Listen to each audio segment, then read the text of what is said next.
Hi, Jordan at RAECO Rents here. I want to show you a quick tip on calibrating the TSI Edge dosimeter. Mainly this is going to be for taking care of your dosimeter, whether you're renting or whether you own. This is going to be a pretty important tip for you. So these microphones, if we unscrew this windscreen here, you'll see there's two pieces. So here's your main microphone, and this is the top of the microphone. Sometimes we'll refer to that as the microphone cage. And if you remove this part,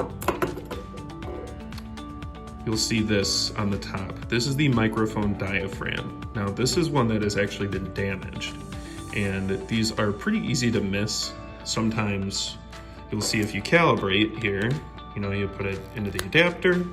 Some people will twist or pull this, and it'll actually cause this top piece to come off, and you'll find it in the calibrator. So sometimes it'll get stuck in there, and if you miss that, you're gonna end up screwing your windscreen back on here on your microphone, and with this diaphragm exposed, you are at a very, very high risk of damaging the microphone. And any little damage that occurs to it, you can see this one right here. This is one that I actually got back from a rental recently. You can see how there's some wrinkles on here.